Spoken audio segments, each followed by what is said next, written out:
All right, hello CWI 101 students. Welcome to the beginning of the semester. So I always like to post a quick, semi-quick video announcement, just kind of walking you through a few things as it's related to your course for this semester. So as you just saw, my landing space was Blackboard, and I just clicked into our specific course shell.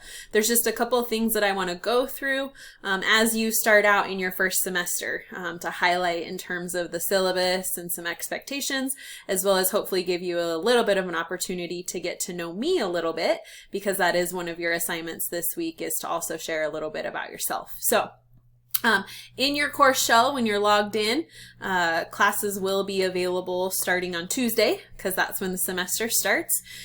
You'll notice over on the left-hand side, that is your navigation. Your toolbar is kind of what I refer to that as. So the course itself defaults landing on the announcement page, and you will notice that there is an announcement placed here. I would pay close attention to some of those reminders that I have placed here. Again, reiterating the browser that you should use. So I have found that Firefox works the best, especially when you're launching quizzes, when you're doing discussion boards, those sorts of things. I do just want to reiterate here that your discussion board does require you to make an initial post. And then you also need to reply to 3 of your peers on a weekly basis. So I will remind you of that quite a bit throughout the beginning of the semester, but as the semester goes on, you should just know that that is an expectation of those discussion boards. I also provided a screenshot of the cover of the textbook. So we do require a book for the semester. We will go through the Omnivore's Dilemma and read this book throughout the entire semester. So you do want to make sure you have that. You don't need that necessarily for this first week. You'll probably notice that you can get through the discussion board posts okay without the textbook, but just know going into week 2, you definitely want the text. You can borrow it from the library, you can rent it from the bookstore, you can buy it on Amazon or eBay or half.com, any of those places. I also tell students that you can use an audio text if that's easier for you. So some people are traveling and things like that, and so it's nice to just be able to listen to the textbook and then go back and contribute to your discussion board. So when you click on faculty information, this is going to give you my email address, my work phone. I usually tell folks not to call my work phone because it does ring at my office, but it doesn't have texting. So a lot of students these days prefer to text. So honestly, your best bet is either going to be to connect with me during my office hours or to send me an email. I'm very responsive to email. And so that's honestly, if you have a question, shoot me a quick email. I'm more than happy to help you navigate through that. I do have virtual office hours, which happen via Zoom. So those happen on Tuesdays and Thursdays from 9 till 11. You can click this quick link here. Pop into the Zoom room if you have questions. Don't wait until office hours though if you do have a question. So like I said, send me an email. I'm more than happy to communicate via email, but if you happen to be working through something during my office hours, by all means pop in. I'd be happy to chat with you as you work through that. You'll notice that the syllabus is located under where it says syllabus and office hours as well. This is your contract, basically. It communicates to you the expectations of the course. This is an online class, which means all of our course materials are delivered online through this Blackboard course shell, and things are due weekly. So when you scroll down, I always tell students the most important thing is the course calendar. So as you start plugging things in, I would encourage you to plug these into a calendar, an agenda, whatever works best for you, to remind you that all of your course materials are due weekly on Monday by midnight. So your week 1 materials open Tuesday, so you have a little bit of a shorter window this first week because of the holiday, but they're due the following Monday by 11:59 p.m. And then the next module opens and is due that following Monday. So you have the flexibility to work through your course materials at your own pace. You just want to make sure that all of your things are submitted by that Monday deadline, so that you are staying A, on top of things, and B, you're not trying to submit any late work. So make sure you take a look at that syllabus, you know and understand what those course expectations are so that you can be successful this semester. The other thing that I like to tell students is everything that you need is built within a learning module. So what you'll see here is your week 1 learning module is available. And when you click on that, it's going to have all of the things that you need to be successful for that week. So there's usually always an announcement. The thing that students find really helpful is this weekly checklist, which really just tells you like these are the things that you need to complete this week. So a lot of students, when the module opens, they'll come out and look at the weekly checklist and make notes of what needs to be done. Again, so that they have an idea of how much time it's going to take them, but then they can start working through those materials and checking them off their list as they go. I always post a did you know. This doesn't require any action on your part, but really is just some other resources to help you be a successful student. So you'll notice the did you know for the very first week of the semester is letting you know that you have access to Office 365 for free as a CWI student, which allows you to download those programs like Word, Excel, PowerPoint, which software that could cost you money and is available to you as a CWI student. So again, doesn't require action on your part, but for some students it's helpful to know in case they need that.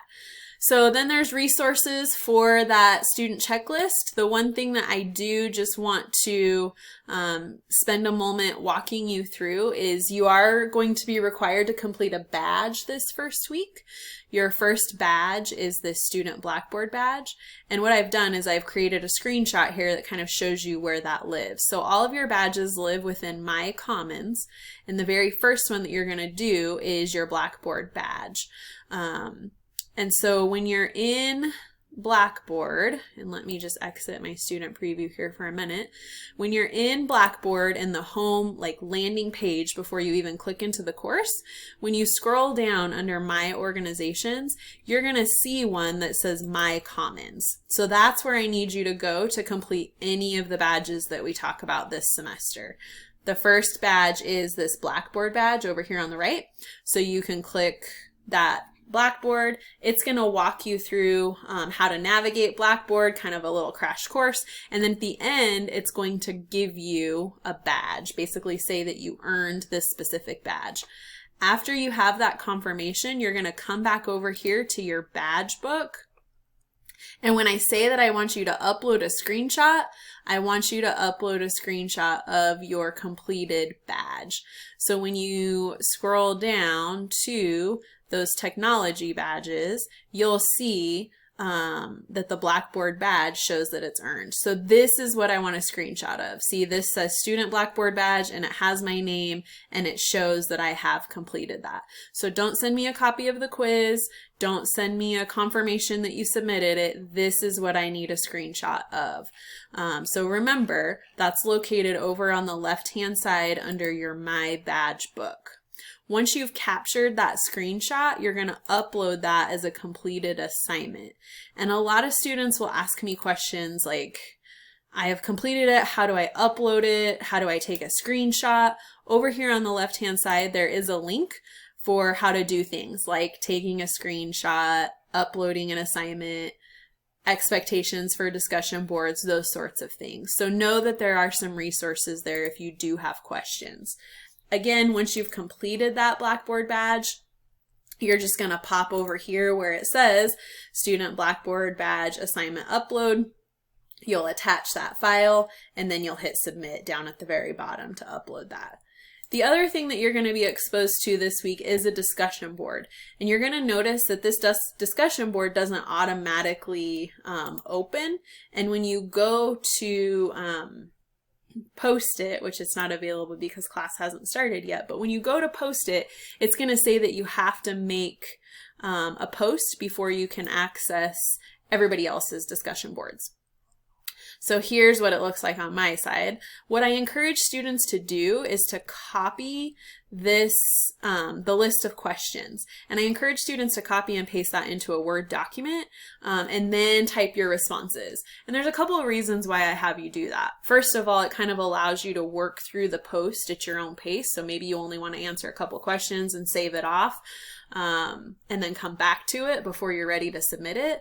The other thing is you never know when Blackboard's going to crash, when you're halfway through typing up that discussion board in a thread and then all of a sudden your computer dies or something happens, right? And you lose all of that information that you were just directly typing into a text box. So save it as a Word document, but then I want you to copy and paste that information back into a thread so that when your peers are going through to reply to your thread, they don't have to click on an attached document. They can just see what you posted right there. So that's a little tip, trick, if you will, that I've found to be very, very helpful for students because it, you never know when Blackboard might decide that it's gonna go kapoo. So the last thing that I like to share is just a little bit about myself so that you know who I am. I am married to this handsome fella right here. He's a principal at Victory Middle School. Together we have 3 little kiddos. Paisley is 8. She's a 2nd grader this year. Hattie just started kindergarten this year. She's 5. And then in November, we welcomed our 3rd kiddo, Juniper, and she is 8 weeks old, so still very, very fresh. The other thing you should know about me is I really love food, so I love everything about it. Gardening, I love fermentation, so fermenting vegetables, fruits, canning, pickling, which is part of why I would say I probably teach this course, is because it is an introduction to this whole idea of where your food comes from, how it arrives at your plate, and the role that you can play in that process. So I always like to tell students that if you have questions about that, I'm more than happy to address it because it is one of those things that I really do love.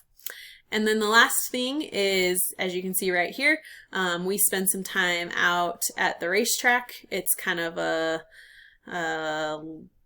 fun thing that we like to do as a family, and so hopefully that helps serve as a little bit of a brief introduction of who I am. I look forward to getting to know all of you throughout this semester. As I mentioned, if you have questions, comments, or concerns, please shoot me an email. Check out your course syllabus. Know that things live within those learning modules. You're more than welcome to connect with me during office hours if that works best for you. I do wish you much success this semester. I'm excited. It's your first semester, so hopefully you're excited to take that plunge. If you have questions, you need support, please reach out. Know that we are here to help you. Best of luck.